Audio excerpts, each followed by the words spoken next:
So guys, जैसा कि हमने पिछले एपिसोड में देखा कि दूसरा ट्रायल स्टार्ट हो गया था। हाउ चेन इटर्निटी रियल में पहुंच गया, जहां उसे इटर्नल रिंग को हासिल करना था, पर इसके लिए उसे एंजल ऑफ इटर्निटी से फाइट करनी थी। एंजल ऑफ इटर्निटी की पावर 9th लेवल के 3rd स्टेज पर थी, जिससे ओचेन को लगा कि वो आसानी से उसे हरा देगा और उस पर फियर्स अटैक करने लगा। पर एंजल ऑफ इटर्निटी उस पर फ्रॉस्ट अटैक करने लगी और इटर्नल मूवमेंट के 1st चैप्टर को एक्टिवेट कर लिया, जिससे उसकी पावर 9th लेवल के 5th स्टेज पर पहुंच गई थी। हाउ चेन हैरान था कि कोई भी इतनी जल्दी 2 स्टेज की वृद्धि नहीं कर सकता था। हाउ चेन ने अपने डोमेन को एक्टिवेट कर लिया और उसे कड़ी टक्कर दे रहा था। पर एंजल ऑफ इटर्निटी ने इटर्नल मूवमेंट के 2nd चैप्टर को भी एक्टिवेट कर लिया था, जिससे उसकी पावर अब 9th स्टेज के 7th लेवल पर पहुंच गई थी। ये पावर काफी ज्यादा थी, जिसका हाउ चेन सामना नहीं कर पा रहा होता। इसलिए उसने सन एंड मून गॉड्स ने शील्ड का सहारा लिया और इस पावरफुल एनर्जी की मदद से योटिंग को भी 11th हार्ट से जिंदा कर दिया था। तभी शील्ड भी टूट गई थी, पर योटिंग ने ओचेन को बचा लिया। एंजल ऑफ इटर्निटी योटिंग को देखकर हैरान हुई। वो कहती है कि ये लाइट एलिमेंटल किंग फर्नेस है, जो लाइट एलिमेंटल इवोल्यूशन का अल्टीमेट रूप है, जो हमेशा गॉड ऑफ लाइट की सर्वेंट होती है और ये वर्ल्ड की सभी लाइट को काबू करने की काबिलियत रखती है। निश्चित रूप से ये लड़का सन ऑफ लाइट होगा। हाउ चेन कहता है कि योटिंग की बॉडी अब रिबिल्ट होने के बाद ये अब स्पिरिचुअल फर्नेस की मर्यादाओं को पार कर गई है, यानी इस पर अब फर्नेस के नियम लागू नहीं होते और अब ये स्वतंत्र रूप से मेरे साथ एक साथी की तरह ही लड़ाई लड़ सकती है। इसीलिए आज तक ऐसी फर्नेस को कॉन्टिनेंट पर पहले कभी नहीं देखा गया। ये एक इंटेलिजेंट स्पिरिचुअल फर्नेस थी और अब उसमें एल्फ किंग ऑफ लाइट की जैसी काबिलियत आ गई। हाउ चेन अब अपनी सन एंड मून गॉड शील्ड को वापस रख लेता है। यह हाउ चेन से कहती है कि मास्टर, मैं काफी खुश हूँ कि दोबारा आपके साथ लड़ पा रही हूँ। यह एहसास काफी अद्भुत है। हाउ चेन बोलता है कि मुझे भी काफी खुशी है कि तुम वापस लौट आई हो और अब तुम्हें मेरे साथ मिलकर इसे लड़ना होगा। हम मिलकर ही इसे हरा सकते हैं। योटिंग उसकी बात समझ जाती है। आउचिंग स्वॉर्ड अटैक करने के लिए आगे बढ़ा और योटिंग अपने फियर्स पावर को एक्टिवेट करती है, जिससे आसमान में तेज गोल्डन एनर्जी दिखाई देती है।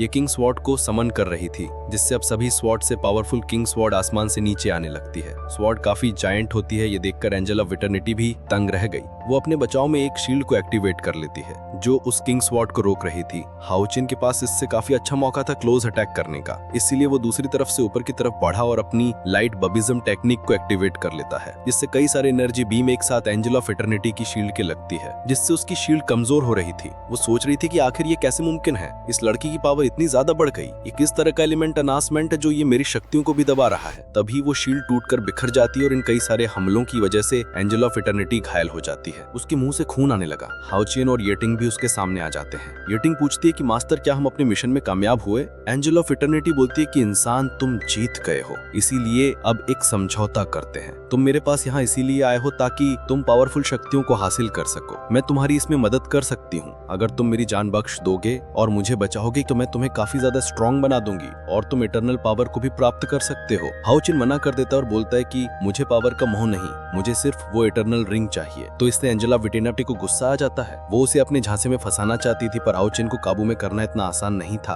वो उसे अपने ओरा से दूर कर देती है और बोलती है कि तुमने मुझे काफी जल्दी मना कर दिया, पर जल्द ही तुम्हें पछतावा होगा, क्योंकि इस दुनिया में हर कोई इटर्निटी यानी अनंत काल की तलाश में है, पर तुम अनंत काल की अनमोल सुंदरता को नहीं समझ सकते। और अब वो अपनी पावर को आसमान में छोड़ती है, जिससे वहाँ कई सारी पपेट क्रिएट होने लगती है। वो बताती है कि ये वो सभी लोग हैं जिन्होंने इटर्निटी की खोज की और ये कई सालों से इस चक्र में फंस गए, जिससे ये काफी कमजोर हो चुके हैं और ये एक धूल के कण की तरह ही बेकार है। लेकिन ये मेरे लिए काफी अच्छा है, क्योंकि मैंने इन्हें पावर दी और अब ये सुप्रीम इटर्निटी को प्राप्त कर चुके हैं। इसीलिए अब ये सब पुनर्जन्म ले चुके हैं और बहुत ज्यादा मजबूत हो चुके हैं। यानी ये सभी पपेट पहले इंसान हुआ करते थे, पर एंजल ऑफ इटर्निटी ने पावर की चाह में उन्हें ऐसा बना दिया। और अब वो बोलती कि लड़के, तुम्हें मेरी इस अनंत काल की पावर का एहसास करना होगा। मैं वादा करती हूँ कि तुम्हें मेरा ये खेल काफी ज्यादा पसंद आएगा। हाउ चेन और येटिंग परेशान हो गए थे कि आखिर वो इतनी सारी पपेट का सामना कैसे कर सकते हैं, पर वो उन सभी पपेट को उन पर हमला करने के लिए छोड़ देती है। हाउ चेन और येटिंग लड़ने के लिए तैयार हो जाते हैं। हाउ चेन अपने स्वॉर्ड से उन पपेट को मारने लगता है, पर उन पपेट को कुछ नहीं हो रहा था। योटिंग भी उन पपेट पर अटैक कर रही थी, पर उसकी हमले भी पपेट का कुछ नहीं बिगाड़ पा रहे होते और इटर्निटी पपेट का एक पूरा झुंड ही योटिंग के पीछे पड़ गया था। योटिंग और हाउ चेन दोनों अपनी जान बचा इधर उधर भाग रहे होते हैं। तभी एक पपेट येटिंग पर पावरफुल पंच मारने वाला था, पर येटिंग वक्त रहते हट जाती है, जिससे वो पपेट खुद उस पिलर के जहाँ टकराया। येटिंग काफी परेशान हो गई। वो कहती है कि ये सारी इटर्नल पपेट इतनी ज्यादा सॉलिड कैसे हो सकती हैं, कि हमारे हमले से भी इन पर कोई असर नहीं हो रहा। हाउ चेन भी काफी मुश्किल से उन पपेट से बच रहा होता है। वो कहता है कि बात सिर्फ इतनी ही नहीं है, इन सभी पपेट की पावर मुझसे बिल्कुल भी कमजोर नहीं है। यानी हर एक पपेट हाउ चेन की तरह ही 9th लेवल के 3rd स्टेज पर थी। हाउ चेन और येटिंग समझ जाते हैं कि ये सभी अनडाइंग इमोर्टल की तरह है, जिन्हें नष्ट नहीं किया जा सकता, चाहे हम इन्हें मारने के लिए किसी भी टेक्निक का इस्तेमाल क्यों ना कर लें। पर ये बॉडीज कभी भी खत्म नहीं होगी। क्या यही इटर्निटी यानी अनंत काल की शक्ति है? वो लगातार हमले करते जा रहे थे, पर उनमें से एक भी पपेट खत्म नहीं हुई थी। उन्हें एहसास हो गया था कि इस तरह लगातार लड़ते रहने से कुछ नहीं होगा। अगर वो ऐसे ही लड़ते रहे तो थक कर हार जाएंगे। हमें अपना लक्ष्य नहीं भूलना चाहिए, हमें उस एंजल ऑफ इटर्निटी को लाना है। अब हाओचन तेजी से उन इटर्नल पपेट को दूर करते हुए इटर्नल एंजल की तरफ बढ़ने लगता है और वो येटिंग से बोलता है कि तुम इन सभी को रोकने की कोशिश करो। येटिंग उनकी बात समझ जाती है और वो किंग स्वॉर्ड को समन करके वापस बुला लेती है और इस बार वो किंग स्वॉर्ड के स्वॉर्ड स्टार रेन को एक्टिवेट करती है, जिससे हजारों स्वॉर्ड आसमान से गिरने लगती हैं, जो हाओचन के रास्ते में आने वाली सारी इटर्नल पपेट को खत्म कर रही थी। एंजल इटर्निटी बोलती है कि लड़के, तुम अभी भी काफी जिद्दी हो, लेकिन तुम्हारे इन प्रयासों से कोई फर्क नहीं पड़ेगा। इन पपेट ने मुझे अभी तक जो ये वक्त दिया है, ये मेरे म्यूजिकल इटर्नल मूवमेंट के फाइनल चैप्टर को एक्टिवेट करने के लिए पर्याप्त है। हाओचन उस पर स्वॉर्ड अटैक करने वाला था, पर उससे पहले ही इटर्नल एंजल ऊपर आ जाती है और बोलती है कि वक्त आ गया है कि अब तुम इस गॉड की पावर को महसूस करो। और अब उसने इटर्नल मूवमेंट के फाइनल चैप्टर को एक्टिवेट कर लिया, जिससे अब डिवाइन पावर प्राप्त होती है और वो गॉड लेवल पर पहुंच गई थी, जिससे हाओचन पर एक तेज स्लैश को छोड़ती है, जिसका हाओचन सामना नहीं कर पाता और ग्राउंड पर आ गिरता है। येटिंग भी इस एनर्जी को संभाल नहीं पाई और वो भी काफी दूर जहां गिरी। उसे हाओचन की फिक्र होती है और वो जल्दी से हाओचन के पास आ जाती है। इटर्नल एंजल कहती है कि क्या तुम मेरी इस गॉड पावर को महसूस कर पा रहे हो, और वो हाओचन पर और तेज दबाव डालने लगती है। वो बताती है कि यही वो पावर है जो मुझे इटर्निटी से प्राप्त हुई है। हाओचन अब चारों तरफ से इटर्निटी पपेट से घिर चुका था, जिसे देखकर ऐसा लग रहा था मानो हारने वाला हो। और वो एंजल ऑफ इटर्निटी भी बोलती है कि मैं तुम्हें आखिरी मौका देती हूँ, खुद को मेरे हवाले कर दो या फिर यहीं पर मारे जाओ। पर हाओचन धीरे से मुस्कुराता हुआ बोला कि मैं खुद को तुम्हें सौंप दूंगा, ऐसा कभी नहीं हो सकता, ये असंभव है।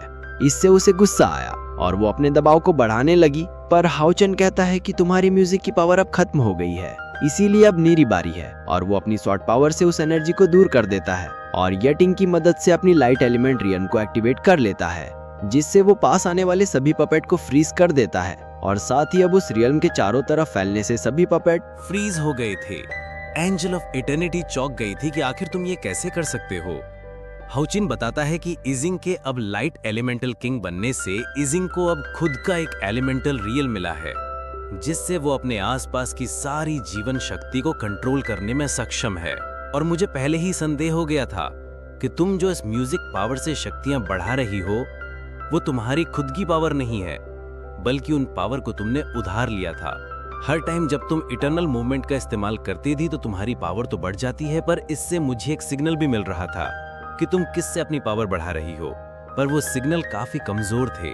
पर जब तुमने फाइनल चैप्टर को एक्टिवेट किया तो मैं समझ गया कि तुम्हें ये पावर इटर्नल रिंग से ही मिल रही है। और अब वक्त आ गया है कि मैं तुम्हें अपने फाइनल चैप्टर का एहसास करवाऊं। और वो ड्रैगन पावर को एक्टिवेट कर लेता है। उसके हर एक कदम चलने के साथ ही ड्रैगन पावर भी बढ़ती जा रही थी। एंजल ऑफ इटर्निटी कहती है कि तुम मुझे नहीं मार सकते, और वो प्रोटेक्शन बैरियर को एक्टिवेट करने लगती है। उसने एक साथ प्रोटेक्शन बैरियर की 3 लेयर को एक्टिवेट किया था। हाओचिन कहता है कि तुम्हें अभी तक जिस चीज ने पावर दी है वो इटर्नल रिंग है, जो तुम्हारे शैडो में एक मिरर की तरह मौजूद है। और अब वो उसके बैरियर को अपने सोर्स से खत्म कर देता है, जिससे वो इटर्नल रिंग भी अब सामने आ जाती है। और अब आउचन को इटर्निटी एंड क्रिएशन थ्रोन के द्वारा बताया जाता है कि तुमने दूसरे ट्रायल के सीक्रेट को भी सॉल्व कर लिया है और तुम इटर्नल रिंग को ढूंढने में कामयाब हुए, पर अभी भी ये ट्रायल खत्म नहीं हुआ है।